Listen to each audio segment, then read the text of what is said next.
পরের দিন সকালে সুস্মিতার যখন ঘুম ভাঙল, ও দেখল ঘড়ির কাঁটায় তখন প্রায় 8:30। গতকাল সারা রাত ভালো করে ঘুমোতে পারেনি সুস্মিতা। অবশ্য সেটাই স্বাভাবিক। পচা গন্ধটা বারবার নাকে আসছিল। পেটের ভিতর বাচ্চাটা হঠাৎ যেন একটু নড়ে চড়ে উঠল। পেটে হাত বুলিয়ে মৃদু হাসল সুস্মিতা। তবে হঠাৎ কাল রাতে দেখা একটা অদ্ভুত স্বপ্নের কথা মনে পড়ল ওর। যেন সুস্মিতার বাচ্চাটাকে ওর কাছ থেকে কেউ কেড়ে নিতে চাইছে। হঠাৎ অন্যমনস্কভাবে ডান পাটা মাটিতে ফেলতে গিয়ে চিৎকার করে উঠল সুস্মিতা। সুস্মিতার চোখ গেল টেবিলের ওপরে রাখা পেইন কিলার ট্যাবলেটগুলোর দিকে।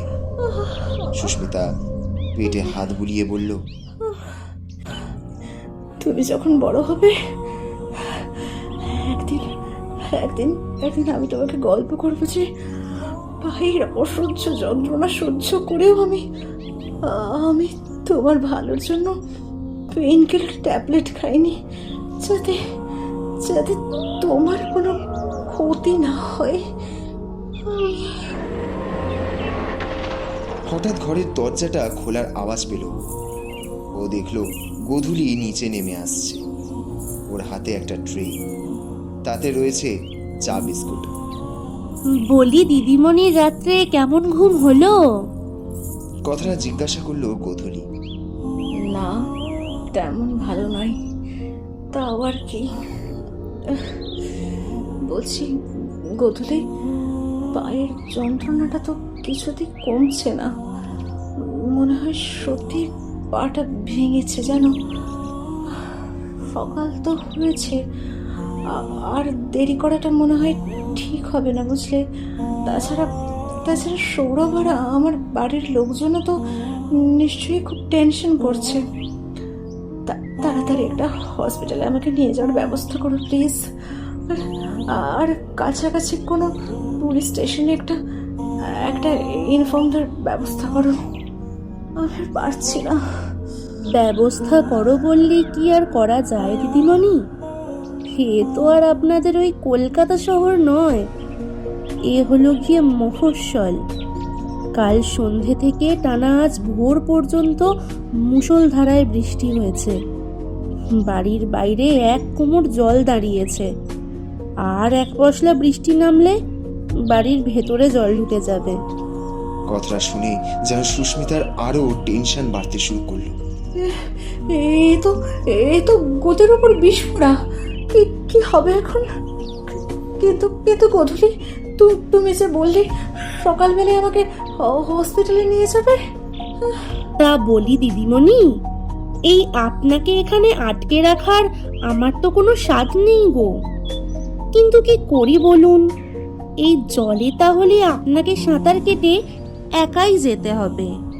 গোধূলির কথাটা শুনে সুস্মিতার আশঙ্কা এবার আতঙ্কে পরিণত হলো। নিন গো দিদিমণি, চাটা খেয়ে নিন, নয়তো চাটা আবার ঠান্ডা হয়ে যাবে। বলছি গোধূলি, আমি নয় বুঝলাম যে এই বাড়ির বাইরে জল জমেছে, এখন বাড়ি থেকে বেরোনো সম্ভব নয়। কিন্তু কিন্তু দেখো না, যদি আর কোনো রকম ভাবে সৌরভকে বাড়িতে অন্তত অন্তত একটা খবর দেওয়া যায়, প্লিজ একটু দেখো প্লিজ। অত অধৈর্য হলে চলবে না। আমরা তো আর বাপু আপনাদের মতন অত বড় লোক নই, ফোন পকেটে নিয়ে ঘুরে বেড়াই না। এই রাস্তার জল না নামা পর্যন্ত কিছু করা যাবে না। নিন, আপনি চাটা খেয়ে নিন। না না না না না, আমার পক্ষে এখানে 1 ঘন্টাও থাকা সম্ভব নয়, সম্ভব নয়। কথাটা চিৎকার করে বলে উঠল সুস্মিতা। তবে কথাটা বলার পরে বেশ খারাপ লাগলো সুস্মিতার। এমনি বাড়িতে গোধূলির ওপরে অত্যাচার করার লোকের অভাব নেই। তারপরে আবার ও যদি ওর সাথে এরকম ভাবে ব্যবহার করে, সেটা কেমন দেখায়। বেলা 12:40। সারা সকালটা সুস্মিতা কেঁদে কেঁদে কাটালো। এর মধ্যে একবার গোধূলি এসে জল খাবার দিয়ে গেছে ওকে, কিন্তু সেটা মুখেও তোলেনি সুস্মিতা। তবে হঠাৎ ওর মনে যেন কেউ বলে উঠল, কি হবে খাবারের ওপরে রাগ দেখিয়ে? নিজের কথা নাই বা ভাবলাম, কিন্তু পেটে যে আছে তার কথা তো ভাবতেই হবে। সামনে প্লেটে রাখা স্যান্ডউইচটাকে দেখল সুস্মিতা। ওর আগাগোড়াই এমন শুকনো খাবার পছন্দ না, বাচ্চা থেকেই কোনোদিন এইসব ছুঁয়েও দেখেনি ও। কিন্তু কিছু করার নেই, আজ ওকে খেতেই হবে। চোখের জল মুছে একটা দীর্ঘশ্বাস ফেলে জিনিসটা হাতে তুলে খেতে শুরু করলো সুস্মিতা। তবে খিদের জ্বালায় খুবই সুস্বাদু লাগলো স্যান্ডউইচটা।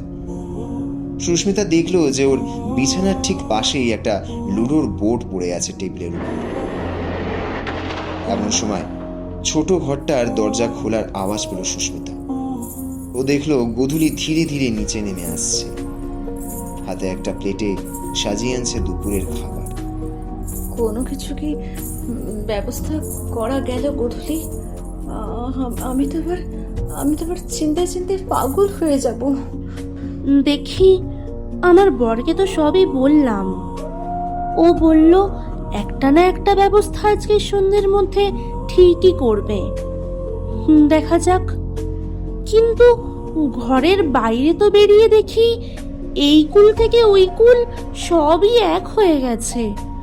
একটু জলটা না নামলে তো বেরোনো যাচ্ছে না দিদিমণি। সুস্মিতা নিজের মনকে একটু শক্ত করল। হয়তো গোধূলি ঠিকই বলছে। সুস্মিতাকে এখানে আটকে রেখেই বা ওদের লাভ কি? হয়তো ওরাও চেষ্টা করছে যাতে সুস্মিতাকে তাড়াতাড়ি কোনো হসপিটালে নিয়ে যাওয়া যায়, কিন্তু পরিস্থিতি এমনই যে ওরাও কিছু করে উঠতে পারছে না। আচ্ছা গোধূলি, এখানে লুডোর বোর্ড দেখছি, গুটি নেই? সব আছে দিদিমণি। তুমি খেলবে? তাহলে চলো দুই বোন মিলে শুরু করি। অনেকক্ষণ পরে সুস্মিতার মুখে হাজার দুঃখ কষ্টের মধ্যেও একটু মৃদু হাসি ফুটে উঠল। চলো তাহলে একটু খেলি, একা একা বসে তো পাগল পাগল লাগছে। গতকাল রাতে লণ্ঠনের আলোতে যদিও ভালো করে বুঝতে পারেনি সুস্মিতা, কিন্তু সকালবেলায় গোধূলির মুখের দিকে চোখ পড়তে একটু অবাক হয়ে গেল। গোধূলির মুখে অনেকগুলো জায়গাতে আঘাতের চিহ্ন রয়েছে। আরো একটা আশ্চর্য জিনিস লক্ষ্য করে বুকের ভেতরটা ধড়াস করে উঠল সুস্মিতার। গোধূলির গলায় একটা মোটা দাগ দেখতে পেল সুস্মিতা। আচ্ছা গোধূলি, একটা কথা জিজ্ঞেস করি? হ্যাঁ, করো দিদিমণি। তো তো তো তোমার গলায় ওই দাগটা কিসের? মুহূর্তের মধ্যে যেন ফ্যাকাশে হয়ে গেল গোধূলির মুখ। ও কিছু নয় গো দিদিমণি, আসলে আমার জন্ম থেকেই ওই দাগটা রয়েছে। নাও, তোমার দান দাও। যদিও কথাটা বিশ্বাস হলো না সুস্মিতার। গলায় আবার ওরকম দাগ জন্ম থেকে, সেটাও কি বিশ্বাস করতে হবে? সে যাই হোক, সুস্মিতা এবার নিজের প্রথম দান দিল। গোধূলি, তুমি এত সুন্দর স্যান্ডউইচ বানানো কোথা থেকে শিখলে? সত্যি খুবই সুস্বাদু ছিল স্যান্ডউইচটা। ওই দিদিমণি, একটু আধটু চেষ্টা করি আর কি। আসলে আমার বরের খুব ভালো লাগে এইসব। যতই যাই হোক, স্বামী তো, যতটা পারি চেষ্টা করি ভালো করে খাওয়ানোর। সেও তো সারাদিন বাইরে পরিশ্রম করে। সেও তো চায় যে যখন সে বাড়ি ফিরে আসবে বউয়ের হাতে দুটো ভালো মন্দ খাবার পাবে। আমরা গরিব হতে পারি, তবে ওর সেবা যত্নে আমি কোনো ত্রুটি রাখিনি। সুস্মিতা একবার ভাবলো, কি আশ্চর্য মেয়ে রে বাবা। স্বামীর রোজ মদ খেয়ে এসে ওকে পেটাচ্ছে, অথচ বউ ঠিক তার স্বামীর পছন্দ মতন রান্না করছে। কি করে যে গোধূলি এসব করতে পারে? হয়তো একজন নারী বলেই এসব সম্ভব।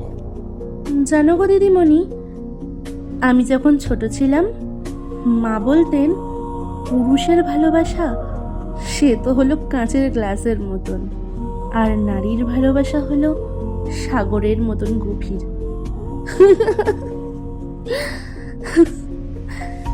যাই হোক, নাও গো দিদিমণি, দেখো তোমার একটা গুটিও খেয়ে নিলাম। এত দুঃখের মধ্যেও হেসে উঠল সুস্মিতা। ও বুঝল, যদি সত্যি প্রিয়ম বলে ছেলেটি কালকে সুস্মিতাকে ওই ঝড় জলের রাতে এখানে নিয়ে না আসতো, গোধূলি এমন সেবা না করতো, তাহলে সারা রাত হয়তো সুস্মিতার মৃতদেহটা পড়ে থাকতো ওইখানে অন্ধকারের মধ্যে। হয়তো কুকুর শিয়ালে এতক্ষণ ছিঁড়ে খেত ওর শরীর। মেয়ের কি নাম রাখবেন ভেবেছেন? না, এখনো ভাবিনি। আর গোধূলি, তুমি বা কি করে বলছো যে মেয়েই হবে? না, নাও, এবার এবার তোমার গুটিটা তোলো। শোনো, লুডো খেলায় আমিও কম যায় না, বুঝলে? সুস্মিতার হঠাৎ মনে পড়ল ওর দিদি পল্লবীর কথা। কে জানে সে এখন কোথায় আছে। ছোটবেলা থেকে পল্লবী আর সুস্মিতা একসাথেই বড় হয়েছে। বছর 3 আগে এক অন্য ধর্মের ছেলেকে বিয়ে করায় বাবা ওকে বাড়ি থেকে বার করে দিয়েছে। আর কোনো সম্পর্ক রাখতে বা মুখও দেখতে চাননি বাবা। কে জানে সে আজ কোথায়, কেমন আছে।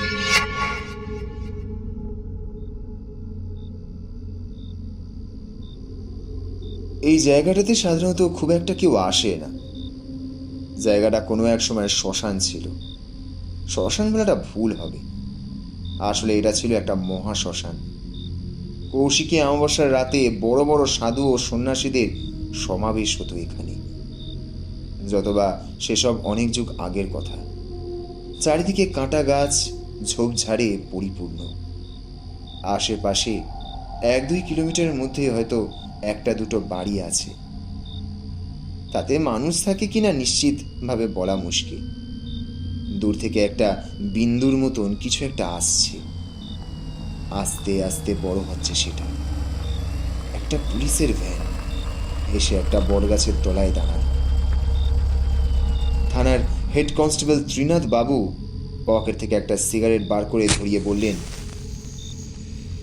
কালকে এত বৃষ্টি হলো, কি ভ্যাপসা ওয়েদার দেখেছেন? হ্যাঁ স্যার, যা বলেছেন। হেড কনস্টেবল ত্রিনাথ চ্যাটার্জি সিগারেটে একটা লম্বা টান দিয়ে চারপাশটা একবার ভালো করে দেখলেন। একটা লোক দূর থেকে সাইকেল নিয়ে এদিকেই আসছে।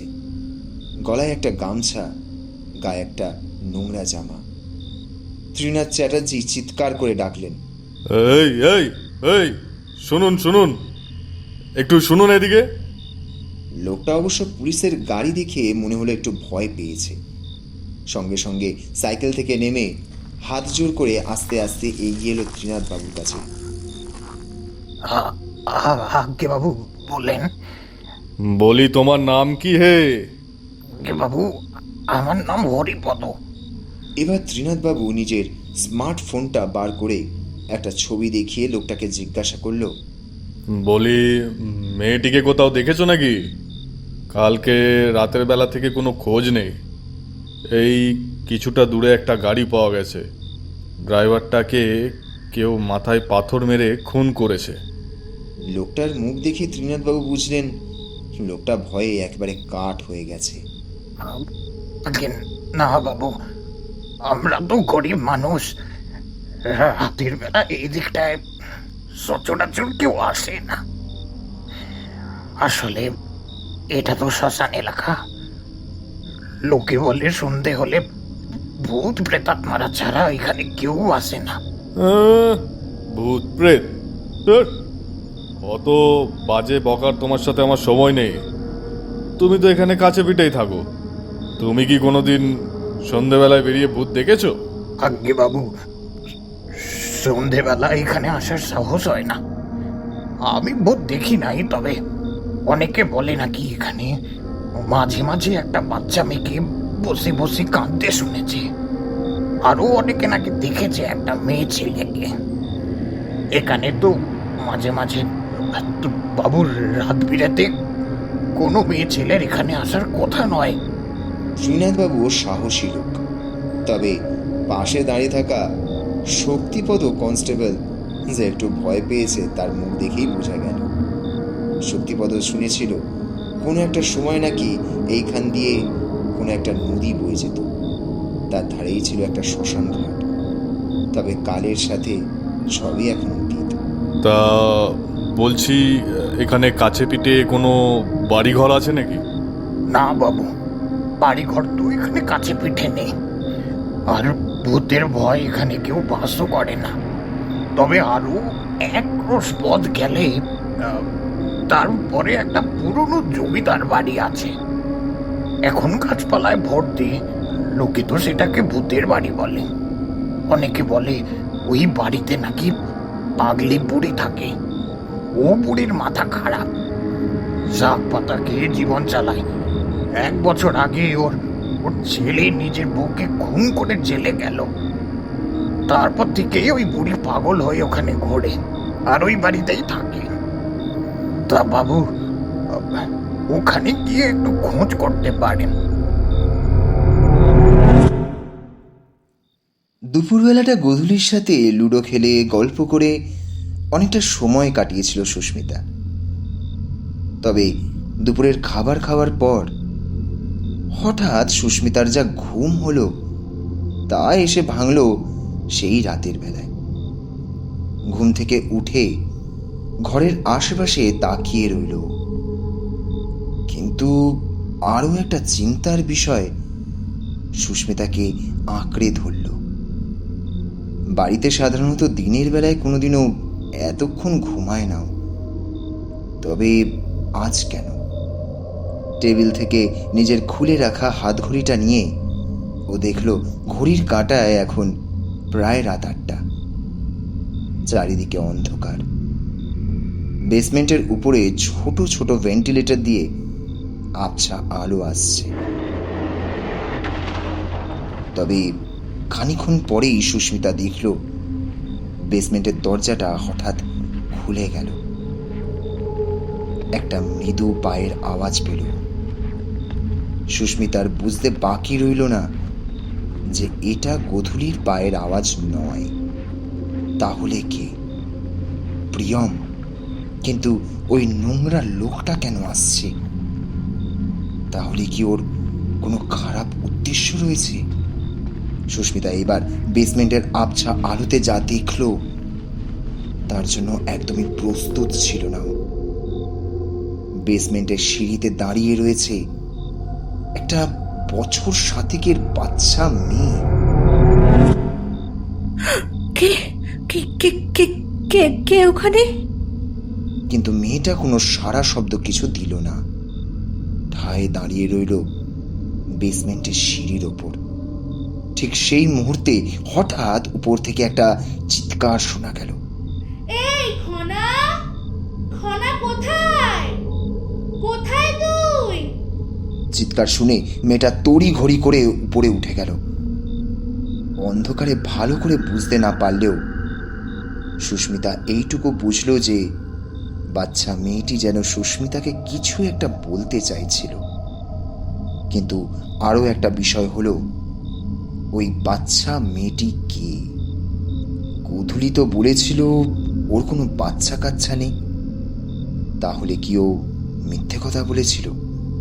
কিন্তু খামোখা এই ব্যাপারে মিথ্যে কথাই বা বলতে যাবে কেন? আচ্ছা, প্রিয়ম কি কোনোভাবে বাধ্য করছে গোধূলিকে যে ও যেন সুস্মিতাকে এইখানে আটকে রাখে? লোকটাকে তো দেখে যা মনে হয়েছে তাতেও ভালো করেই বুঝেছে যে প্রিয়ম ছেলেটি ঠিক সুবিধার নয়। নিজের বউকে এইভাবে প্রতিদিন যে মারতে পারে, তার কাছে কোনো খারাপ কাজ করা কোনো অস্বাভাবিক বিষয় নয়। মিনিট 15-20 পরে সুস্মিতা দেখতে পেল গোধূলি ছনছন করে নুপুরের আওয়াজ তুলে আস্তে আস্তে বেসমেন্টের সিঁড়ি দিয়ে নিচে নামছে। বলি দিদিমণি, অনেকক্ষণ তো ঘুমোলেন, এখন কি শরীরটা একটু ভালো লাগছে? না না, না রে, পায়ের ব্যথাটা তো কিছুতেই কমছে না। আপনার কোনো চিন্তা নেই গো দিদিমণি, কালকে সকালের মধ্যে কিছু একটা ব্যবস্থা ঠিকই হয়ে যাবে। আজকের রাতটা না হয় আর একটু কষ্ট করেই কাটিয়ে নিন। গোধূলির মুখে এই কথাটা শুনে কিছুটা আশ্বস্ত হলো সুস্মিতা। হয়তো সত্যি গোধূলি চায় সুস্মিতাকে যত তাড়াতাড়ি সম্ভব কোনো একটা হাসপাতালে নিয়ে যেতে, সুস্মিতার বাড়ির লোকজনদেরকে যত তাড়াতাড়ি সম্ভব খবর দিতে। কিন্তু ওই শয়তান লোকটা হয়তো কিছুতেই গোধূলিকে এটা করতে দিচ্ছে না। হয়তো এই সব কিছুর পেছনে কোনো খারাপ উদ্দেশ্য আছে ওই শয়তান লোকটার। আচ্ছা গোধূলি, কিছুক্ষণ আগে না আমি একটা বাচ্চা মেয়েকে দেখলাম। ওটা কে? ওর নাম খনা। আর বলবেন না গো দিদিমণি, আমার যেরকম কপাল ওই বেচারিরও সেরকম কপাল। যখন বেচারির 3 বছর বয়স তখন ওর মা মারা গেল। তারপর থেকে তো বাপটা সেই যে মদ খাওয়া ধরলো, মেয়েটা খেতে পেলো কি পেলো না তা নিয়ে কোনো হুঁশিয়ার নেই। সারাদিন তো মদ খেয়েই এখানে ওখানে পড়ে থাকে। তাই মাঝে মাঝে খনা চলে আসে আমার কাছে। আমাকেও খুব ভালোবাসে গো। আর আমারও বাচ্চা কাচ্চা হলো না, তাই ওকে একটু বুকে আঁকলে রাখি। আমার বর আবার খনাকে একদম পছন্দ করে না। ওর বাবাটা ভালো মানুষ নয় গো। লোকে তো বলে ওর মাকে নাকি ওর বাবাই মদ খেয়ে এসে খুন করেছিল। পুলিশে তো ধরেছিল গো ওকে। কিন্তু ওই যে সাক্ষী প্রমাণের অভাবে ছাড়া পেয়ে গেল আর কি। সুস্মিতার বুকের ভেতরটা যেন ফেটে পড়ল, দুটো চোখ ছলছল করে উঠল ওর। ইস, ওইটুকু একটা বাচ্চা মেয়ে, তার কি করুণ পরিণতি। আর বলো না গো দিদিমণি, আমারও কি আর ভালো লাগে গো এই পোড়া বাড়িতে থাকতে। একটা সময় আমাদের সব কিছুই ছিল। এই আমাদের মনামুখ মদ গিলে গিলে এর কাছে ধার ওর কাছে ধার করে বসলো। যাও বা একটা বাড়ি ছিল, সেটাও গেল শেষ পর্যন্ত। কোথায় আর যাই। এসে উঠলাম এই পুরনো বাড়িতে। সে প্রথম 1 বছর তো সাপ ব্যাঙের যা উপদ্রব, মশার কথা তো ছেড়েই দাও। এই বাড়িতে কি আর ভূত প্রেত না হলে কেউ থাকতে পারে? মানুষের পক্ষে থাকা তো একদমই অসম্ভব। কিন্তু এইবার গোধূলির শেষের কথাটা শুনে সুস্মিতার বুকের ভেতরটা কেঁপে উঠল। আতঙ্ক ভরা নজরেও তাকিয়ে রইল গোধূলির দিকে। তবে গোধূলি এখনো এক নিঃশ্বাসে কথা বলে চলেছে। এই আজকে ভাবলাম অনেকদিন মাংস টাংস হয়নি, তা তুমি অসুস্থ মানুষ বাড়িতে আছো, আজ বাদে কাল চলে যাবে। তাই আমার বরকে বললাম একটু মাংস নিয়ে এসো। সেই পেঁয়াজ কাটছি, দেখি ওই মেয়ে এসে পেছনে দাঁড়িয়ে। তবে জানো তো দিদিমণি, খনার এখানে আসাটা না ওর বাপের একদম পছন্দ নয়। আমরা নাকি ওর মেয়েকে কুশিক্ষা দিচ্ছি। একবার তো সেই নিয়ে আমার বরের সাথে সে কি ঝামেলা। তা বলি, ওইটুকু মেয়েকে আবার কেউ ঘরে আটকে রাখে? আমার বাড়িতে এসেছে বলে মেয়েকে একদিন না খেতে দিয়ে ঘরে আটকে রেখেছে। তা ওর বাড়িতে গিয়ে দেখি ঘরে তালা বন্ধ। কি আর সেসব কথা বলি গো দিদি। যখন দেখি 2-3 দিন ওকে আসতে দেয়নি, তখন মাঝে মাঝে নিজে গিয়ে ওদের বাড়ির দরজার বাইরে খাবার রেখে আসি। একদিন তো আমার বর সময় মতো না এসে পড়লে ওই লোক আমাকে খুন করে দিত। তা বলি, নিজের মেয়ের প্রতি যখন অতই দরদ, তা স্কুলে ভর্তি করলি না কেন? হ্যাঁ, ওই আমি যতটুকু জানি একটু অক্ষর পরিচয়টা করিয়ে দেওয়ার চেষ্টা করি। তবে জানো তো, ওই মেয়ের মাথায় খুব বুদ্ধি। ভালো করে স্কুলে পড়লে অনেক দূর যেতে পারতো। আমি আবার পড়াশোনা কতটুকুই বা জানি বলো তো দিদিমণি। এই তো ক্লাস 12 পর্যন্ত পড়েছি, তারপরেই তো এই তোমার ভাইয়ের সাথে পালিয়ে গিয়ে বিয়ে করলাম। সুস্মিতার এইসব কথা শুনতে শুনতে দুই চোখ দিয়ে জল ঝরে পড়ল। সুস্মিতা মনে মনে ভাবল, সত্যি এই পৃথিবীতে কত দুঃখ, কষ্ট, যন্ত্রণা রয়েছে। এখানে না এলে হয়তো এইসব জানতেই পারতো না ও।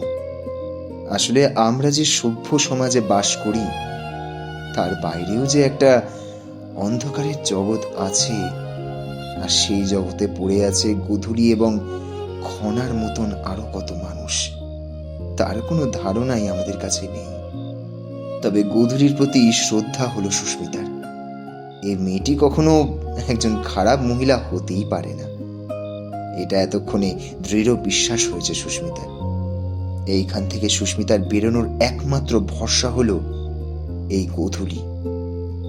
আচ্ছা গোধূলি, একটা কথা জিজ্ঞাসা করব? হ্যাঁ, করো গো দিদিমণি। আচ্ছা গোধূলি, এরকম ভাবে তোমার থাকতে কষ্ট হয় না? এই একটা পুরো বাড়ি, এখানে কারেন্ট নেই, জল নেই, তারপরে তারপরে তোমার বর এরকম ভাবে রোজ তোমার উপরে অত্যাচার করে এত। আর কি বলবো দিদিমণি, ওটাই এখন কপাল বলে মেনে নিয়েছি আর কি। যাই হোক, নাও গো দিদিমণি, অনেক তো গল্প হলো, এবার এই গরম গরম মাংসটাকে খেয়ে নাও দেখিনি। আমি কিন্তু রান্না খারাপ করি না গো, আমার রান্না খেয়ে সবাই প্রশংসা করে। নাও নাও, খেয়ে নাও। কখন সেই দুপুরবেলা খেয়েছো? বলি পেটে যে আছে তার কথাটাও তো একবার ভাবতে হবে নাকি?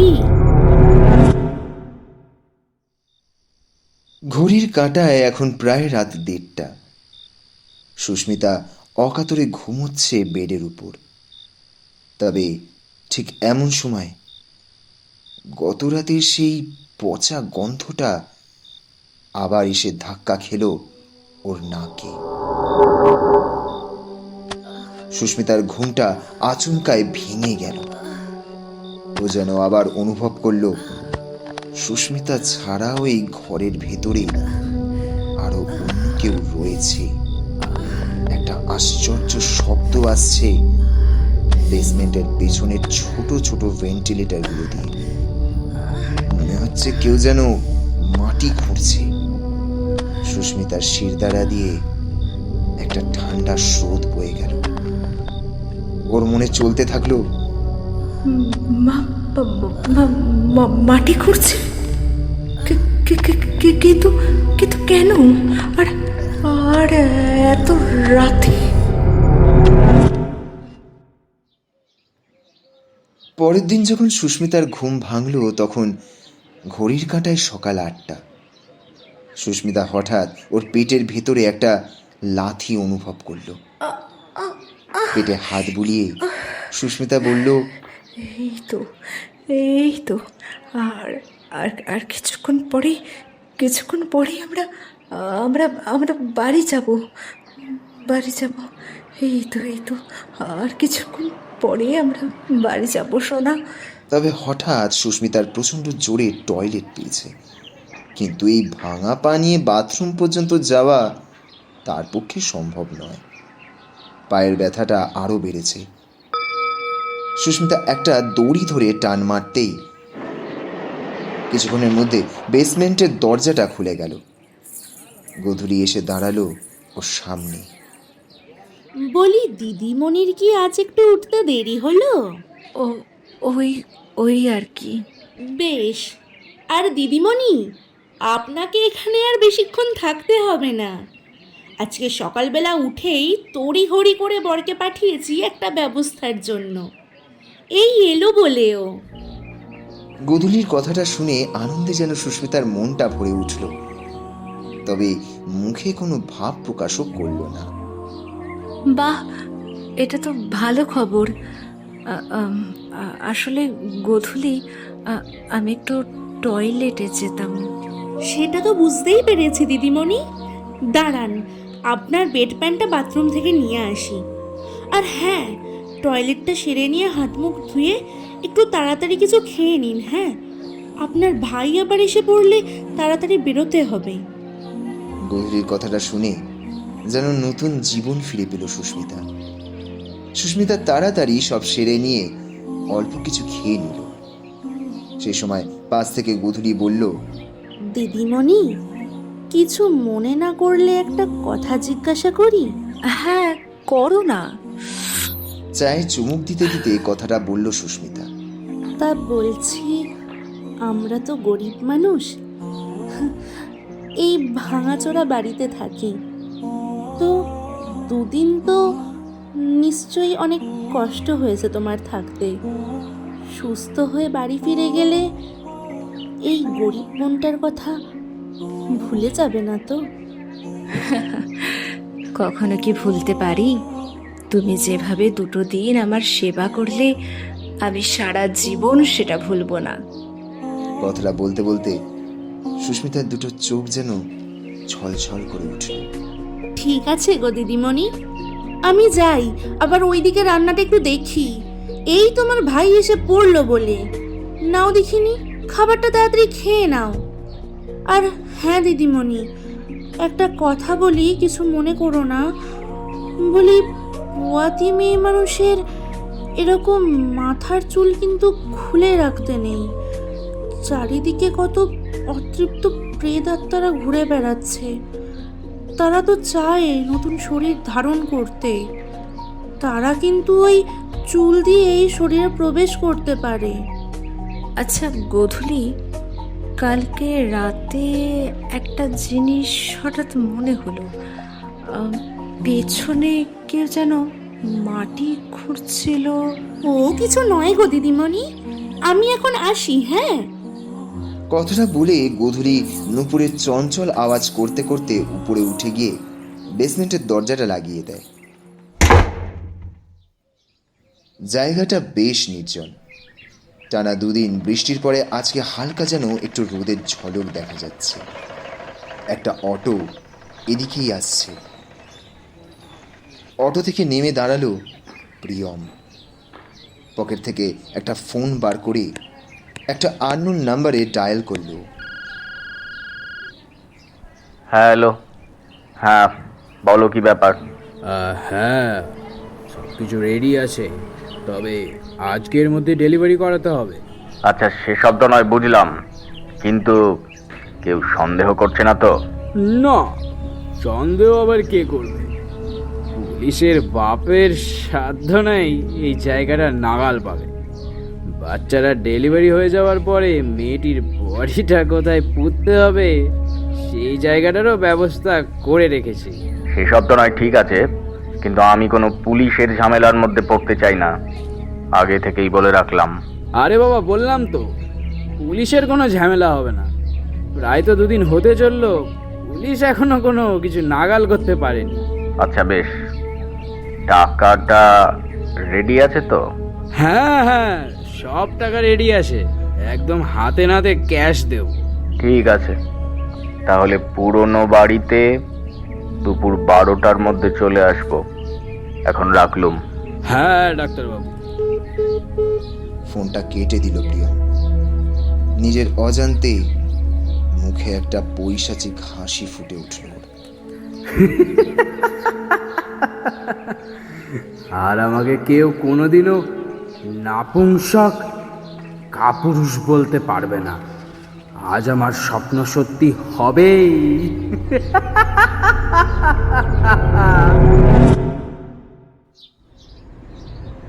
ঘড়ির কাঁটায় এখন বেলা 12টা। থানার head constable Trinath Chatterjee constable Shaktipada বাবুকে নিয়ে নিজের পুলিশ জিপে করে এগিয়ে চলেছেন পরিত্যক্ত রাজবাড়িটার দিকে। আস্তে আস্তে করে গাড়িটা জঙ্গল ভেদ করে এগিয়ে চলেছে। তবে যতই তারা এগিয়ে চলেছে ততই প্রকাশ পাচ্ছে পরিত্যক্ত রাজবাড়িটার ভগ্নাবশেষ। স্যার, গাড়িটা নিয়ে আর মনে হচ্ছে এগোনো যাবে না। কথাটা বলে গাড়িটাকে একটা জায়গায় দাঁড় করালেন কনস্টেবল শক্তিপদ। গাড়ি থেকে নেমে দাঁড়ালেন ত্রিনাথ বাবু আর কনস্টেবল। স্যার, আমার তো মনে হয় লোকটা আমাদেরকে মিথ্যে কথা বলেছে। এই পরিত্যক্ত ভুতুড়ে বাড়িতে আবার কোনো মানুষ থাকতে পারে? ত্রিনাথ বাবু পকেট থেকে একটা সিগারেট বার করে ধরালেন। উনি বুঝলেন সত্যি এই ভর দুপুরে কেমন একটা গা ছমছমে পরিবেশ। আরে চলুন না, দেরি না করে একবার বাড়িটা দেখেই আসি। বলা তো যায় না, সত্যি যদি কিডন্যাপিং কেস হয়ে থাকে, এই বাড়িটার থেকে ভালো লুকোনোর জায়গা না আর কাছাকাছি কোথাও নেই। কথাটা বলে সিগারেটের লাস্ট টান দিয়ে সিগারেটটা ছুঁড়ে ফেললেন ত্রিনাথ বাবু। কিন্তু একজোড়া চোখ যে এই দিকে লক্ষ্য রাখছিল এই শতাব্দী প্রাচীন পরিত্যক্ত বাড়ির কোনো অলিন্দ থেকে, সেটা তারা অনুমানও করতে পারেননি। ত্রিনাথ বাবু বাড়িটাকে ভালো করে পর্যবেক্ষণ করছিলেন। বাড়িটার বাইরের বেশিরভাগ অংশটাই খসে পড়েছে। অবশিষ্ট কিছু অংশ একসময়ের ঐতিহ্য ও জৌলস বহন করে চলেছে। সত্যি খুব অপূর্ব ভাস্কর্য। কথাটা বলে কনস্টেবল শক্তিপদ বাবু পকেট থেকে একটা রুমাল বার করে ঘাম মুছলেন। ত্রিনাথ বাবু একটু এগিয়ে গেলেন। এত বড় পরিত্যক্ত রাজবাড়ির এই জায়গাটুকু মনে হয় একটু বসবাসের যোগ্য। তবে আর একটু কাছে যেতেই তিনি যা দেখলেন তা দেখে উনি যেন ভূত দেখার মতন চমকে উঠলেন। একজন মহিলা মুখে ঘোমটা দিয়ে বেরিয়ে এলেন রাজবাড়ির অন্ধকার কুঠুরি থেকে। ভদ্রমহিলা মুখ পর্যন্ত ঘোমটায় ঢাকা। নমস্কার নমস্কার, আমি কালিকাপুর থানার হেড কনস্টেবল ত্রিনাথ চ্যাটার্জি, আর উনি হলেন কনস্টেবল শক্তিপদ হালদার। মহিলা দুই হাত জোড়ো করে প্রণাম করল, তারপর বলল, আজ্ঞে বাবু, ভেতরে আসুন, আমি গোধূলি। শ্রীনাথ বাবুরা ভেতরে ঢুকলেন, কিন্তু ওরা লক্ষ্য করে দেখলেন ভদ্রমহিলা অন্ধকারের মধ্যে কোথায় যেন অদৃশ্য হয়ে গেল। ত্রিনাথ বাবু চারিপাশে ভালো করে দেখছিলেন। কেমন একটা নিস্তব্ধতা, গা ছমছমে পরিবেশ এই জায়গাটিতে। তবে ভেতরের এই ঘরটা একটু বসবাসের যোগ্য, যদিও দেওয়ালের বেশিরভাগ অংশই খসে পড়েছে। সিলিংয়ের ওপরে কড়িকাঠটা চোখে পড়ল ওনার। এই নিন বাবুরা, একটু জল বাতাসা। এই রোদে গরমে এসেছেন তাই আর কি। ত্রিনাথবাবু এবার হঠাৎ আবার চমকে উঠলেন। উনি মনে মনে ভাবতে লাগলেন, মহিলা হঠাৎ করে অদৃশ্য হয়ে গেল, কিন্তু সামনে আবার এলো কিভাবে? মুখে কিছু প্রকাশ না করে বাতাসাতে কামড় দিয়ে একটু জল মুখে দিলেন ওনারা। তারপর গম্ভীর কণ্ঠে বললেন, বাড়িতে আপনারা কে কে আছেন? আজ্ঞে বাবু, আমি, আমার অসুস্থ শাশুড়ি, আমার 7 বছরের মেয়ে আর আমার স্বামী। আর বলবেন না বাবু, গত বছর বন্যায় তো ভিটে মাটি সব গেছে। ওই দুধের শিশুকে নিয়ে আর ওই অসুস্থ মানুষটাকে নিয়ে দূরে কোথায় যাই বলুন তো? তাই এই পুরনো বাড়িটাতেই উঠে এলাম। তা বলি, এখানে জল নেই, কারেন্ট নেই, আছেন কিভাবে? আমার স্বামী কালিকাপুরে বাড়ি দেখছে, এই 2-3 সপ্তাহের মধ্যেই চলে যাব। কি করেন আপনার স্বামী? আজ্ঞে বাবু, ওই কালিকাপুরেই ছোটোখাটো কাজ করে আর কি। দিন আনা দিন খাওয়া সংসার, বুঝতেই তো পারছেন। তবে হঠাৎ ত্রিনাথবাবুর চোখ গেল একটা পরিত্যক্ত ঠাকুর দালানের দিকে। আজ্ঞে বাবু, ওটা দুর্গা মণ্ডপ ছিল, ওখানে আগে সোনার দুর্গা মূর্তি থাকতো। কথাটা বলেই ভদ্রমহিলা করজোড়ে প্রণাম করলেন দুর্গা মণ্ডপের উদ্দেশ্যে। মাগো, প্রণাম জানাই। এরপরে আবার বলা শুরু করলেন। তা বাবু, ওই দুর্গা মূর্তি রক্ষা করেছিলেন রাজবাড়ির বংশধরদের। খুব জাগ্রত দেবী মূর্তি ছিল। তারপর একদিন ওই সোনার দুর্গা মূর্তি চুরি হয়ে গেল। তারপরে কালো ছায়া নেমে এলো এই রাজবাড়ির উপরে। মায়ের অভিশাপে ব্যবসা বাণিজ্য সব বন্ধ হয়ে গেল। আগে বাবু, লোকের মুখে শোনা কথা, আগে তো এখানে একটা নদীও ছিল। সেই নদীর পথ দিয়েই তো ব্যবসা বাণিজ্য হতো। মায়ের অভিশাপে সেই নদীও শুকিয়ে গেল। আর এটাও শুনেছি নাকি রাজবাড়িতে বড় বড় হাতিও ছিল। সেই হাতির পিঠে চড়ে খাজনা আদায় হতো। রাজারা নাকি সেই হাতির পিঠে চড়ে প্রজাদের খবর নিতে যেতেন গ্রামে গ্রামে। সেই সব দিন এখন অতীত গো বাবু, পুরোটাই অতীত।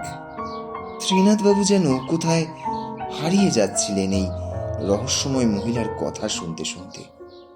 তবে ঠিক সেই মুহূর্তেই উনি হঠাৎ দেখলেন একটা বছর 7 মেয়ে ছুটে চলে গেল ঘরের ভেতর দিকে। বাবু, ওই আমার মেয়ে গো, খনা। খনা নামটা একটু অদ্ভুত ঠেকলো ত্রিনাথবাবুর কাছে, কিন্তু উনি হাত ঘড়িতে দেখলেন ঘড়ির কাঁটায় এখন প্রায় 1টা ছুঁই ছুঁই। না, আর বেশি দেরি করা যাবে না, এবার কাজের কথায় আসে। পকেট থেকে স্মার্টফোনটা বার করে একটা ছবি দেখিয়ে ভদ্রমহিলাকে উনি জিজ্ঞাসা করলেন, এনার নাম সুস্মিতা মুখার্জি। মহিলাটি 8 মাসের গর্ভবতী। গত পরশুদিন থেকেই নিখোঁজ হয়েছেন। ওনার গাড়িটা এখান থেকে 2 ক্রোশের মধ্যেই পাওয়া গেছে। গাড়ির ড্রাইভারকেও খুন করা হয়েছে। মহিলা ত্রিনাথবাবুর হাত থেকে ফোনটা নিয়ে একবার ছবিটা দেখলেন। আহা গো, বেচারি একেবারে ছেলে মানুষ। কথাটা বলে ছবিটা কিছুক্ষণ ভালো করে দেখে আবার ফোনটা ফেরত দিলেন। না গো বাবু, এই দিকে তো তেমন কোনো মানুষ আসে না।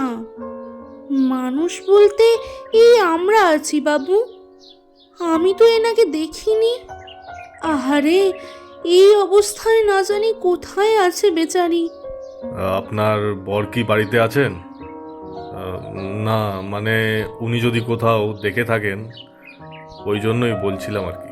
সে তো বাড়িতে নেই গো বাবু।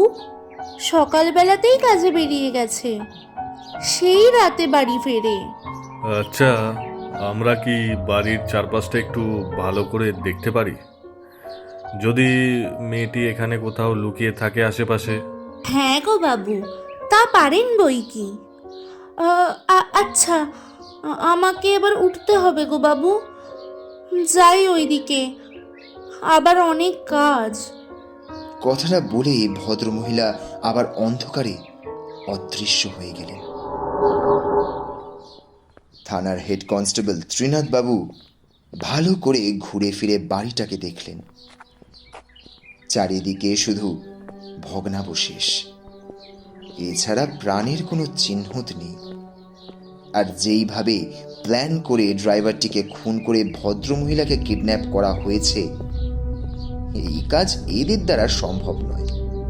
বরঞ্চ এখানে দেরি না করে আশপাশের জায়গাগুলোকে একটু ভালো করে খুঁজে দেখলে কাজ হবে। এই ভেবে ত্রিনাথবাবু এবং কনস্টেবল শক্তিপদ বেরিয়ে এলেন বাড়ি থেকে। হঠাৎ করে ফোনটা বেজে উঠল প্রিয়মের। হ্যাঁ ডাক্তারবাবু, বলুন। এই তোর বাড়ির সামনে পুলিশ কি করছে? পুলিশ? কোথায় পুলিশ? আরে সে তো এমনি একটু জিজ্ঞাসাবাদ করার জন্য। শোন, আমাকে একদম মিথ্যে কথা বলবি না। তুই কি আমাকে মারতে চাস?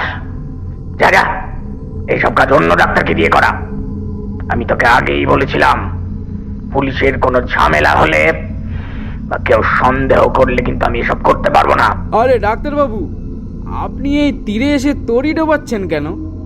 এখন আমি কোথা থেকে ডাক্তার পাবো? এমনিতে তো এই মেয়েটি আর এখানে থাকতে চাইছে না। খুব কষ্ট করে আজকের দিনটা রাজি করিয়েছি। সেসব তোর সমস্যা, আমার না। আমি তোকে আগেই বলেছিলাম, পুলিশের কোনো ঝামেলা হলে বা লোক জানাজানি হলে কিন্তু আমি এই কাজ করতে পারবো না। তোর তোর কোনো টাকা পয়সা আমার দরকার নেই, তুই অন্য কাউকে দিয়ে কাজ করা যা। ডাক্তারবাবু ফোনটা কেটে দেওয়ার পরে রাগে যেন প্রিয়মের সারা শরীর জ্বলে উঠল। শালা, ওই মাগিকে তো আমি এখনই খুন করব। কিন্তু কিছু একটা ভেবে নিজেকে শান্ত করল প্রিয়ম। না না না না না না না, মাথা গরম করার এটা টাইম নয়। এই দিনের জন্য 1 বছর ধরে অপেক্ষা করেছি, অনেক হয়েছে। আর লোকের উপর ভরসা করে লাভ নেই। এইবার যা করার নিজেকেই করতে হবে। ওই বাচ্চাটা আমার চাই।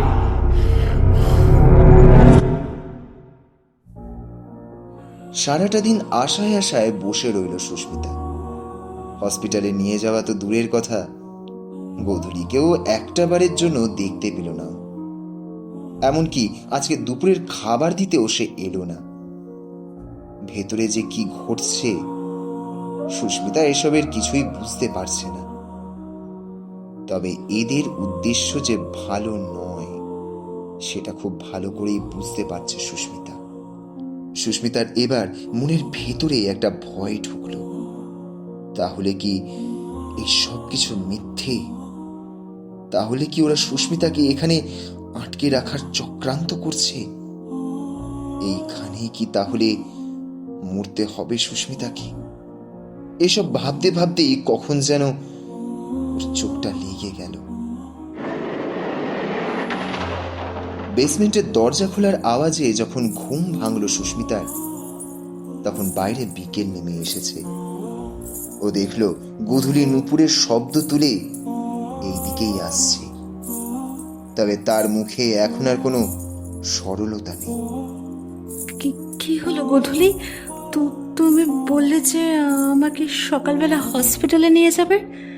দেখতেই তো পারছো আমার পায়ের কি অবস্থা। তবে গোধূলি সুস্মিতার কথার কোনো উত্তর দিল না। হাতের ট্রেতে যে খাবার ছিল একটা একটা করে টেবিলে সাজিয়ে রাখতে লাগলো। সুস্মিতা এবার একটু চিৎকার করে বলল, আরে কি হলোটা কি? আমার কথার কোনো উত্তর দিচ্ছ না কেন? গোধূলি কোনো কথা না বলে পিছন ফিরে বেসমেন্টের সিঁড়ির দিকে পা বাড়ালো। কি হলোটা কি? হ্যাঁ, আমি তোমাকে কিছু জিজ্ঞেস করছি, তো উত্তর দাও, নইলে কিন্তু এই তোমার এই খাবার আমি ছুঁড়ে ফেলে দেব। আমি তোমাদের আর একটা কথাও বিশ্বাস করি না। তোমরা মিথ্যাবাদী। আমাকে জোর করে তুলে নিয়ে এসে কি ভেবেছোটা কি যে টাকা পয়সা চাইবে? আরে বল না, কত টাকা লাগবে তোদের মতন ভিখারিদের না আমার ভালো করে চেনা আছে। টাকার জন্য তোরা এসব কিছু করছিস তো? টাকার জন্য? তা বলি দিদিমণি, হসপিটালে গিয়ে ওই ডাক্তারের ছুরি কাঁচির থেকে তুমি এখানে কি ভালো নেই? না, ভালো নেই আমি। তুই কি আমার সাথে মশকরা করছিস এই ভর সন্ধ্যাবেলায়? কি ভাবছিস যে আমি কচি খুকি, কিচ্ছু বুঝি না? আমি জানি ওই শয়তানটা তোকে দিয়ে এসব করাচ্ছে, তাই তো? ওর কোনো উদ্দেশ্য কিন্তু সফল হবে না। এখনো বলছি, যদি টাকা পয়সার দরকার থাকে বল, যত টাকা চাইবি আমি দেব তোকে।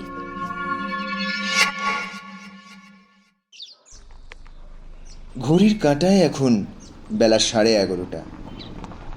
একটা বড় গাড়ি এসে থামলো কালিকাপুর থানার বাইরে। গাড়ি থেকে নামলো সৌরভ। গত 2 রাতে ভালো করে ঘুম হয়নি ওর দুশ্চিন্তায়। পুলিশের ওপরে তো আশা প্রায় বলতে গেলে ছেড়েই দিয়েছে সৌরভ। তবে হঠাৎ থানায় ঢোকার মুখে সৌরভ দেখতে পেল একটা লোককে। তার এলোমেলো চুল, গালে একগাল দাড়ি, শরীরের মাংস বলতে গেলে কিছুই নেই, গায়ে একটা ময়লা জামা। লোকটা বাইরে দাঁড়িয়ে থাকা একটা কনস্টেবলকে কিছু একটা বলার চেষ্টা করছে, কিন্তু কনস্টেবল কোনো পাত্তাই দিচ্ছে না লোকটাকে। আরে এই যাও যাও যাও তো যাও, যত সব পাগল ছাগল কোথাকার। এই বলেছি তো আমরা কোনো খোঁজ পেলে জানাবো। মাথা খারাপ করো না তো, রোজ রোজ এসে খালি মাথা খারাপ করবে। এই যাও যাও যাও যাও। যদিও এই দৃশ্যটা দেখে অবাক হলো না সৌরভ, তাই বিষয়টাকে অতটা গুরুত্ব না দিয়ে ভেতরে ঢুকে গেল। দেখা যাক আজকে ত্রিনাথবাবু কি বলেন।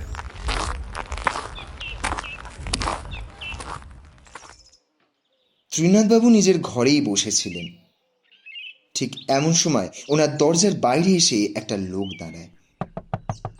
স্যার, আমি কি ভেতরে আসতে পারি? হ্যাঁ, আরে সৌরভবাবু যে, আসুন আসুন, বসুন।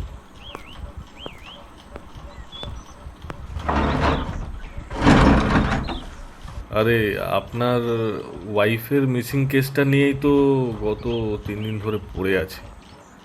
গতকাল তো গিয়েও ছিলাম ওই কাছাকাছি এলাকাটায়, ভালো করে ঘুরেও দেখেছি, দু একটা বাড়িতে গিয়ে জিজ্ঞাসাবাদও করেছি, কিন্তু কোনো ট্রেস পেলাম না, জানেন। সৌরভ অবশ্য ত্রিনাথবাবুর কাছ থেকে এরকমই কিছু একটা উত্তর আশা করছিল। আরে স্যার, এসব আপনি কি বলছেন? আরে 3 দিন হতে চললো সুস্মিতা মিসিং, আর এদিকে তো রামুদার খুনিদেরও কোনো ট্রেস পাওয়া গেল না। আমি ওনার পরিবারকে মুখ দেখাতে পারছি না। সৌরভবাবু, আমি সবই বুঝতে পারছি, কিন্তু কি করব, ওই এলাকাটাকে তো আমরা তন্ন তন্ন করে খুঁজেছি, কিন্তু কোনো ক্লু না পেলে তো আমরা এগোতে পারছি না। ডিসকাস্টিং। টেবিলে হালকা চাপড় মারল সৌরভ। একটা 8 মাসের প্রেগনেন্ট মেয়ে, সে এখন কি অবস্থায় আছে, কেমন আছে, আপনারা কেউ কি জানেন? দেখুন সৌরভবাবু, টেবিল চাপড়ে কোনো লাভ নেই। যদি কিডন্যাপিংয়ের কেস হতো তাহলে এতক্ষণ ফোন চলে আসতো। আপনার ওয়াইফ যদি ফোনটা সঙ্গে করে নিয়ে যেতেন তাহলে ট্রেস করে কিছু একটা করা যেত। শান্ত হন, শান্ত হন। আপনাকে কি একটা কথা পার্সোনালি জিজ্ঞেস করতে পারি, যদি কিছু মনে না করেন? হ্যাঁ, করুন। আচ্ছা, মানে ইদানিং সুস্মিতা ম্যাডামের সাথে আপনার কোনো কিছু নিয়ে কি কোনো সমস্যা তৈরি হয়েছিল? মানে আপনি কি বলতে চাইছেন? আরে স্যার, এইসব আপনি কি উল্টোপাল্টা কথা বলছেন? ওর সাথে আমার কোনো প্রবলেম ছিল না। সেদিন ডাক্তারের চেম্বার থেকে বেরোনোর আগেও তো ওর সাথে আমার কথা হয়েছে। আমরা দুজন দুজনকে খুবই ভালোবাসি, সম্মান করি। হ্যাঁ, সেটা তো বুঝতে পারছি, কিন্তু যেভাবে উনি মিসিং হয়েছেন, হয়তো এমনও তো হতে পারে। মানে আমি কি বলতে চাইছি আপনি নিশ্চয়ই বুঝতে পারছেন। আসলে এরকম ধরনের ঘটনা আজকাল হামেশাই হচ্ছে। দেখুন ত্রিনাথবাবু, অনেক হয়েছে, আর আমি আপনাদের উপরে ভরসা রাখতে পারছি না। একটা 8 মাসের গর্ভবতী মহিলা 3 দিন ধরে মিসিং, আমার বাড়ির লোকজন রাতের বেলা ঘুমোতে পারছে না, কিছু খেতে পারছি না আমরা, আর আপনি থানায় বসে যত সব আজগুবি গল্প বানাচ্ছেন। আরে মশাই, এত রাগ করলে চলে? আরে শুনুন, এইভাবে চিৎকার করে আমার সাথে কথা বলবেন না। একজন বয়স্ক মানুষও ওখানে মার্ডার হয়েছে, আপনার ওয়াইফও মিসিং। আপনার ওয়াইফ কিন্তু এই মার্ডারের সাসপেক্ট। আর এসব আপনি কি বলছেন? আপনি বলতে চাইছেন সুস্মিতা রামুদাকে মার্ডার করে পালিয়ে গেছে? আরে হতেও তো পারে। দেখুন, একদম মাথা গরম করবেন না। আমরা ব্যাপারটা নিয়ে ইনভেস্টিগেশন করছি, ইনভেস্টিগেশন শেষ না হওয়া পর্যন্ত কিছু বলা যাচ্ছে না। আপনি এখন আসতে পারেন, কোনো খবর পেলে আপনাকে জানাবো। I will sue you guys. ত্রিনাথবাবুর কথা শুনে সৌরভ যেন আকাশ থেকে পড়ল। তড়িঘড়ি রেগে মেগে ত্রিনাথবাবুর রুম থেকে বেরিয়ে বাইরে এসে দাঁড়ালো। তবে এইবার একটা অদ্ভুত জিনিস লক্ষ্য করলো সৌরভ। যে লোকটাকে ও থানায় ঢুকবার সময় দেখেছিল, সেই লোকটা এখনো থানার বাইরেই বসে আছে। আশ্চর্য ব্যাপার। সৌরভ পকেট থেকে একটা সিগারেট বার করে ধরালো। পুলিশের ওপরে আর এইভাবে ডিপেন্ড করা যাবে না। এখানে উল্টো কেসটাকেই ঘোরানোর চেষ্টা চলছে। কিন্তু ত্রিনাথ বাবুর কথাটাও তো একদম ফেলে দেওয়া যায় না।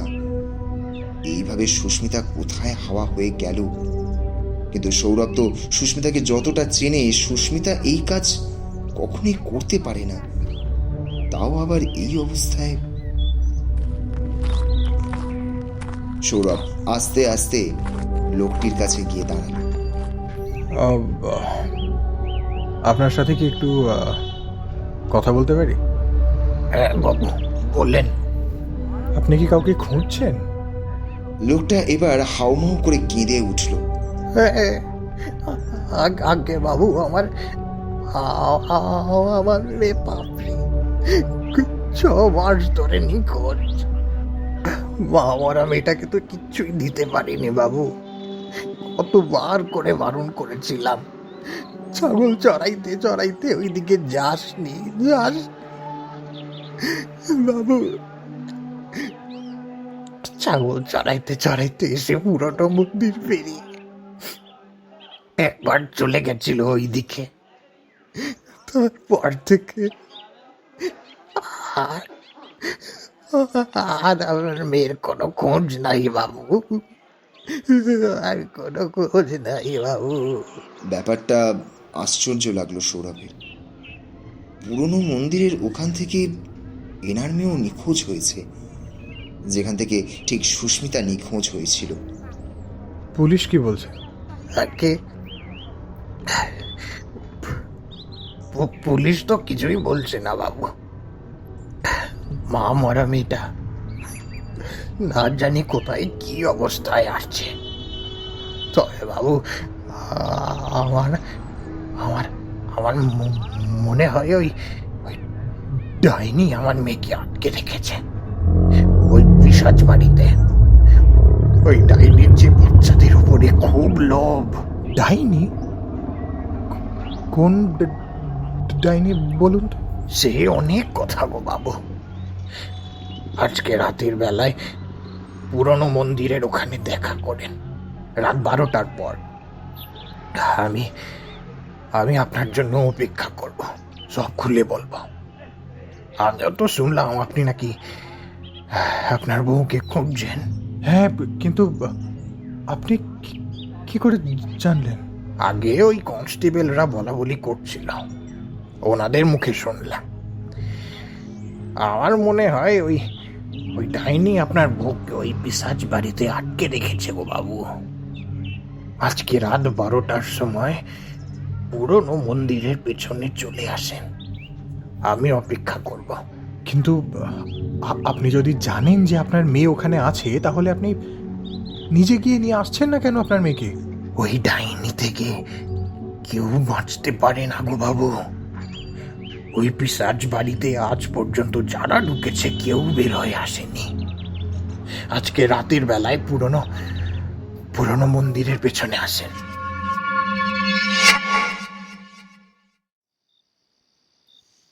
যদিও গোধূলি খাবার দিয়ে গেছে, কিন্তু সারাদিন একটা দানাও মুখে তোলেনি সুস্মিতা। মাথাটা যেন যন্ত্রণায় ফেটে যাচ্ছে ওর। গায়ে হালকা জ্বরও এসেছে।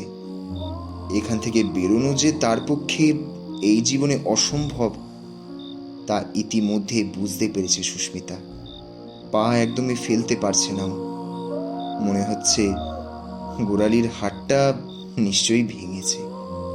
এইখান থেকে যদি কোনোদিন বেরোতে পারে, ওই পাটা হয়তো কেটে বাদ দিতে হবে। নিজের পেটে হাত বুলাতে বুলাতে 2 চোখ দিয়ে জল গড়িয়ে পড়ল সুস্মিতার। বাচ্চাটা আর সেভাবে নড়ছে না। সুস্মিতা যখন বাড়িতে ছিল, বাচ্চাটা কিন্তু স্বাভাবিকভাবেই নড়ত। এইসব ভাবতে ভাবতেই কখন সন্ধে গড়িয়ে রাত হলো। চোখ লেগে গেছিল সুস্মিতার। তবে হঠাৎ ওর ঘুম ভাঙল বেসমেন্টের দরজা খোলার আওয়াজে।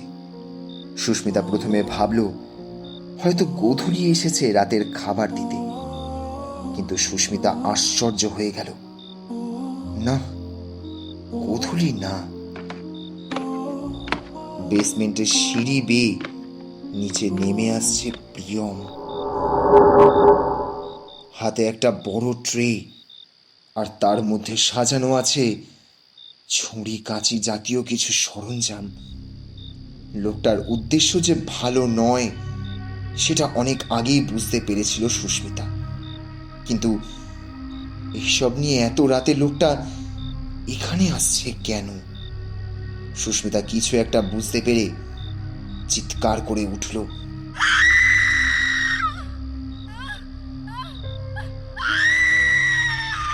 প্রিয়মের মুখে ফুটে উঠেছে একটা পৈশাচিক হাসি। দুই হাতে দুটো গ্লাভস পরে নিল প্রিয়ম। তারপর আস্তে আস্তে এগিয়ে যেতে লাগলো সুস্মিতার দিকে। আজকে আমার এত বছরের স্বপ্ন সত্যি হবে। এবার থেকে আমাকে আর কেউ কাপুরুষ বলতে পারবে না।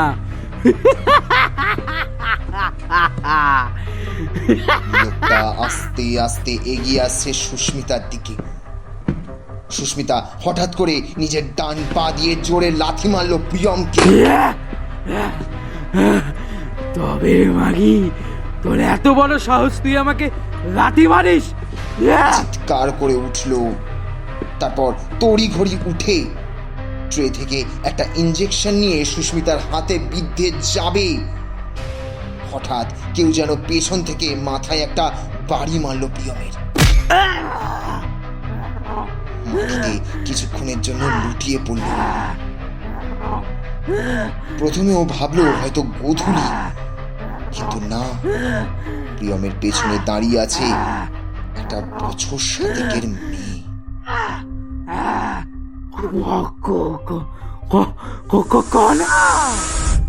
তাড়াতাড়ি চলো গো দিদিমণি, ওই ডাইনি আসার আগে আমাদেরকে এখান থেকে বেরোতেই হবে।